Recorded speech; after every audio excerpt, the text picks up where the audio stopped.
Shalom sahabat sukacita sejati.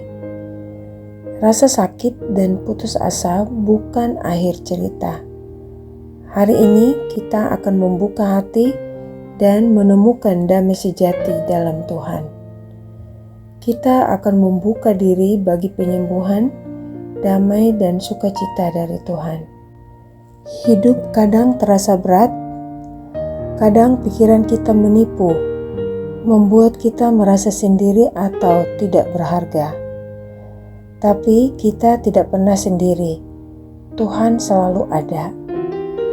Mazmur 34 ayat 19 berkata, Tuhan itu dekat kepada orang-orang yang patah hati dan Ia menyelamatkan orang-orang yang remuk jiwanya. Bayangkan kehadiran Tuhan yang dekat itu menguatkanmu. Renungkan sejenak. Apa yang membuatmu merasa terjebak atau putus asa hari ini? Biarkan semua itu dibawa kepada Tuhan. Percayakan hatimu kepadanya dan rasakan damai-Nya mulai menyentuh setiap sudut hatimu. Kita semua membawa luka. Ada pengalaman yang membekas, trauma, penolakan, atau rasa rendah diri yang menghantui. Tuhan menyediakan jalan penyembuhan. Pertama, akui luka itu.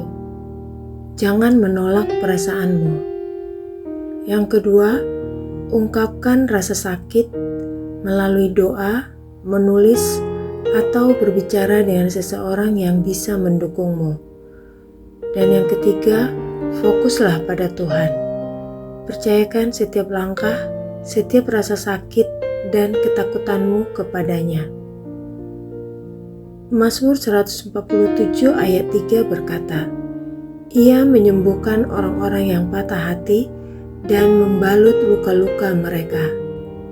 Ayat ini mengingatkan kita bahwa Tuhan hadir untuk menyembuhkan hati kita yang patah, segala rasa sedih, kecewa, atau putus asa. Dia juga membalut setiap luka batin kita dengan kasih dan kelembutan, bukan sekedar menutupi, tapi memulihkan sepenuhnya. Kita tidak perlu menanggung luka itu sendiri. Hari ini, biarkan Tuhan menguatkan, menenangkan hati, dan menyembuhkan setiap retakan dalam jiwa kita. Rasakan ketenangan yang Dia berikan. Mari kita renungkan, apakah ada luka yang belum kita lepaskan? Hari ini, mulailah menyerahkan semuanya kepada Tuhan. Pengampunan membebaskan hati dari beban yang tidak terlihat. Kadang beban terbesar bukan dari orang lain, tapi dari luka yang kita simpan sendiri. Bayangkan seseorang yang pernah menyakitimu.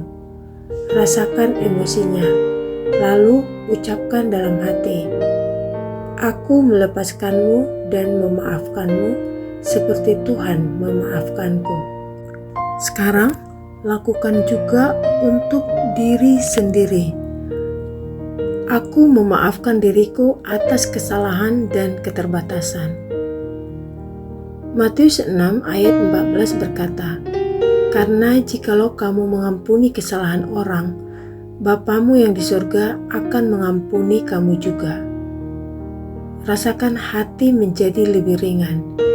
Biarkan damai masuk. Luka batin dan kebiasaan negatif seperti benih. Jika dibiarkan, benih itu bisa tumbuh menjadi kebiasaan yang menahan kita dari hidup damai. Beberapa langkah sederhana yang bisa kita lakukan. Pertama, tingkatkan waktu doa dan meditasi firman Tuhan. Yang kedua, ucapkan kata-kata penguatan dan pengakuan positif. Dan yang ketiga, hindari situasi atau orang yang membawa energi negatif.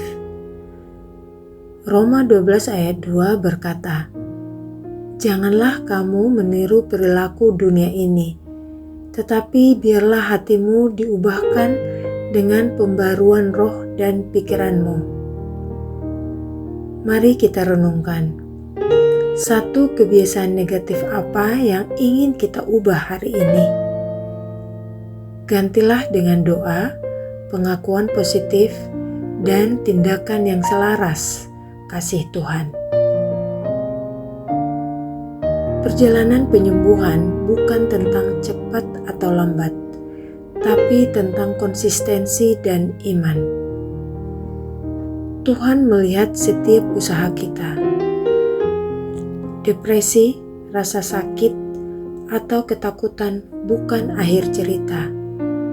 Tuhan lebih besar dari semua itu. Filipi 4 ayat 13 berkata, "Segala perkara dapat kutanggung di dalam Dia yang memberi kekuatan kepadaku."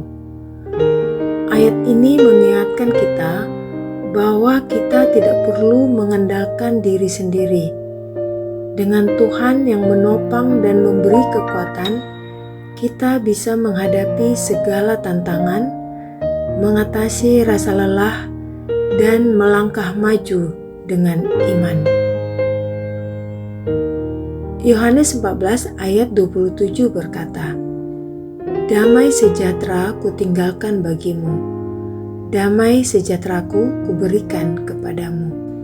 Ayat ini mengingatkan kita bahwa damai sejati datang dari Yesus, bukan dari keadaan atau hal-hal duniawi. Bahkan di tengah kesulitan dan kekhawatiran, kita bisa merasa tenang dan aman karena Dia selalu menyertai kita. Percayalah pada janjinya. Biarkan janji-janji ini menenangkan hatimu dan menguatkan langkahmu. Percayalah, setiap langkah kecil menuju pengampunan, iman, dan kasih adalah bagian dari perjalananmu menuju kebebasan sejati. Mari kita berdoa. Tuhan, kami menyerahkan semua rasa sakit, depresi, dan ketakutan kami padamu. Ajari kami berjalan dengan iman, mengucapkan kata-kata yang membangun, dan menerima pengampunan. Bimbing kami menuju hidup penuh damai dan sukacita. Dalam nama Yesus kami berdoa. Amin. Terima kasih sudah meluangkan waktu untuk bersama dalam renungan ini. Semoga damai Tuhan menyertai hati kita setiap hari. Tuhan memberkati.